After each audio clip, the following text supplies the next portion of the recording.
I like the way some of the Sufi look at the heart. They talk about the soul, and the soul has stages of development. The first stage is the animal soul. And that is the soul that is dominated by its instincts, instinctual drive for survival and things like that. The second stage of the heart is the human soul. The third stage is the angelic soul. The human soul, this is what differentiates the human soul from the animal soul, is that the human soul has heart, has developed heart. So I think by heart they mean love. That's one thing. But heart, for me, is the feeling, affective dimension of our consciousness. Like our consciousness, our being, our presence, our awareness is a sensitivity to be aware, to have experience.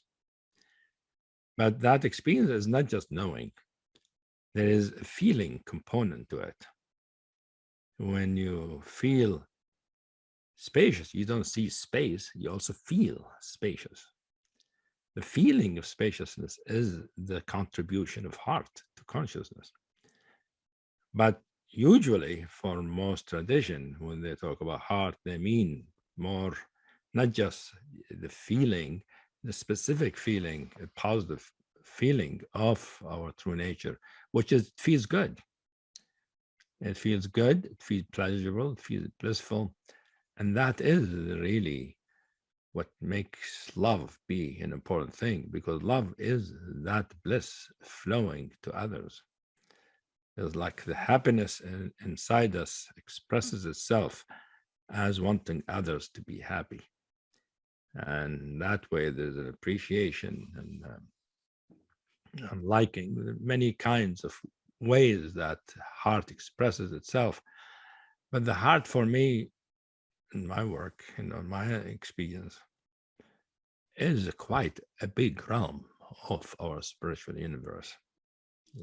It provides its effective dimension, but bring in things and expressions and form of experience that are not available just to pure awareness, which is bringing the capacity for contact, for connection, for appreciation, for liking, for generosity, for goodness, and it is fundamentally the goodness of our true nature manifesting itself in a way that not just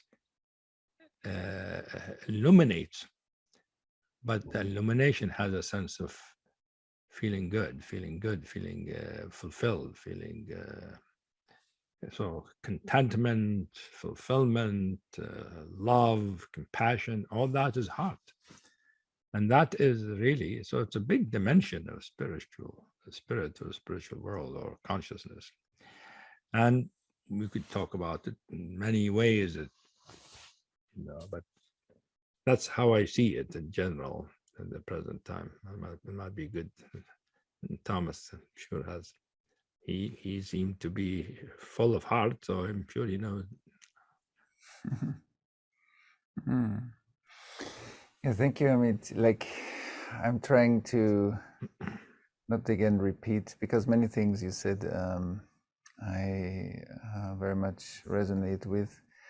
Maybe I would frame it a bit differently, but in essence, it's very resonant with. I think the heart is in a way like a meeting point of our entire evolution as life up to this moment, and the inspiration that we get from I think what you refer to as angelic soul, like the capacity of light or potentiality, and at the same time the relation on the horizontal level to the world 2022, and how all this vertical and horizontal development meets, and how we embrace these dimensions in our life.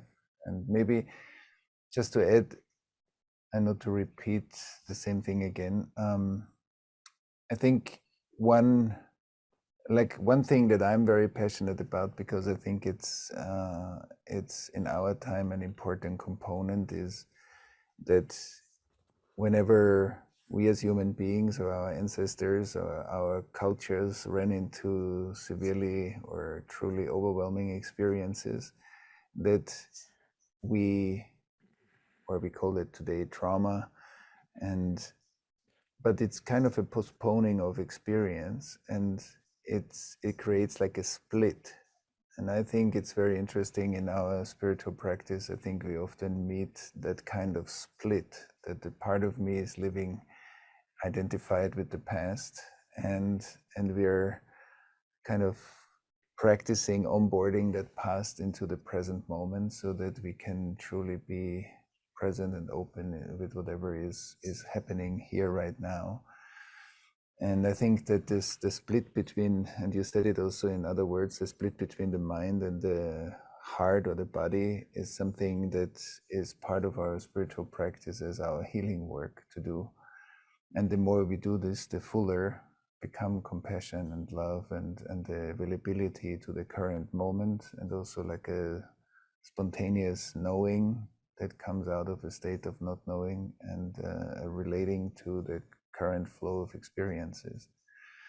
And I think another dimension that I find interesting, and I'm also curious how you look at it, is that in our work, I often say healing is the restoration of the original movement, or is restoring movement. And often trauma and shadow and inner splits kind of are reduced movement. And so like our healing work restores that movement so that more of life can flow through us, and that we experience the being part of the movement of life and not feeling separate from the movement of life. And I think when people say they feel open-hearted, that there is a sense of we are in tune, we are resonant, and we are joining each other's movement, versus feeling that we are kind of a bit separate in a kind of a reduced form of movement. So that's I think something to add. But I'm curious, Hamid, how you relate to the movement. Like the Tao describes Wu Wei, like everything is kind of an eternal movement. So I'm curious how you look at it.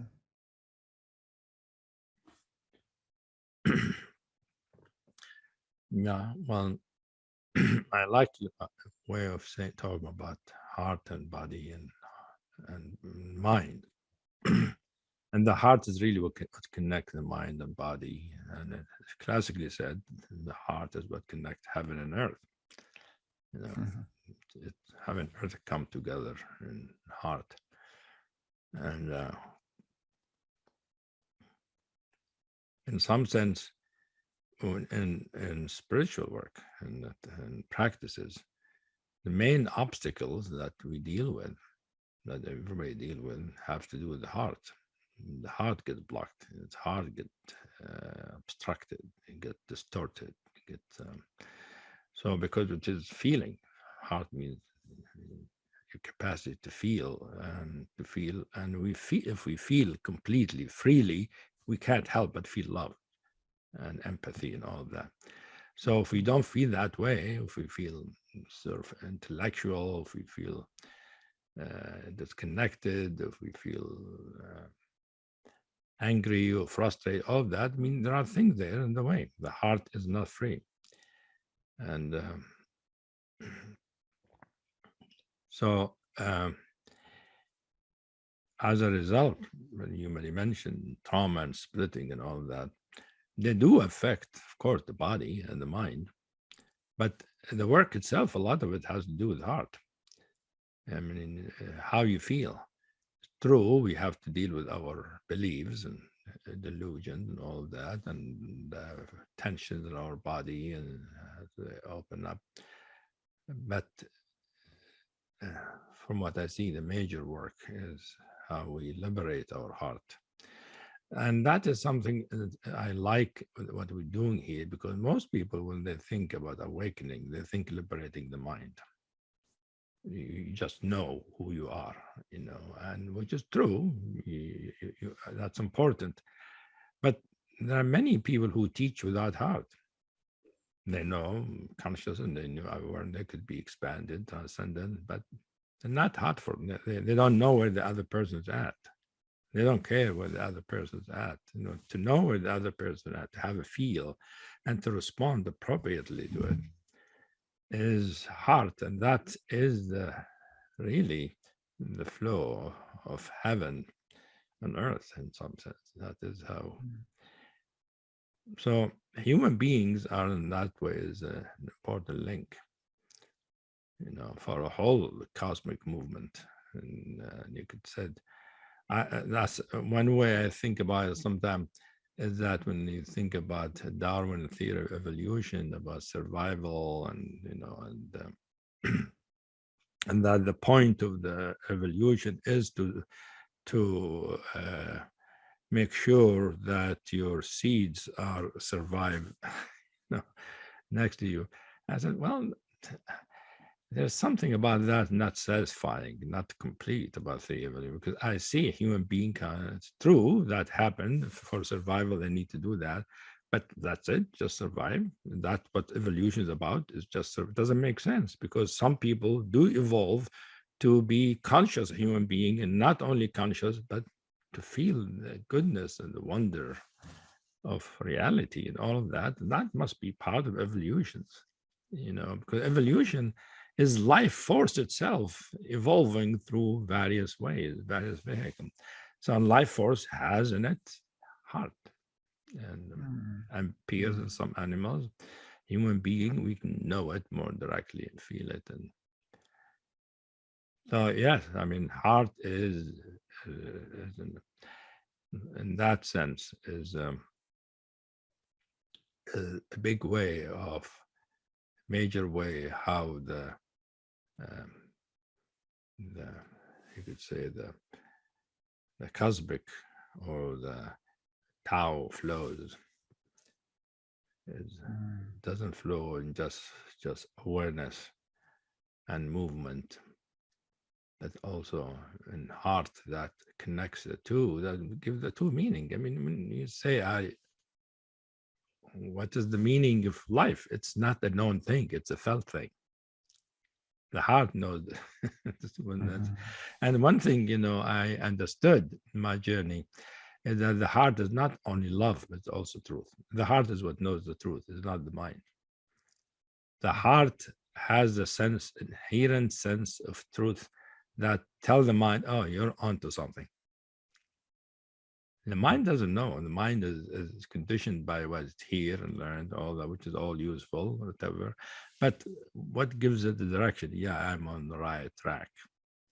It's really the heart. And the more we have that truth sense in the heart, the more even our scientific research will be more guided. Yeah, that's a beautiful way of saying it. It's like that the heart gives us like a compass.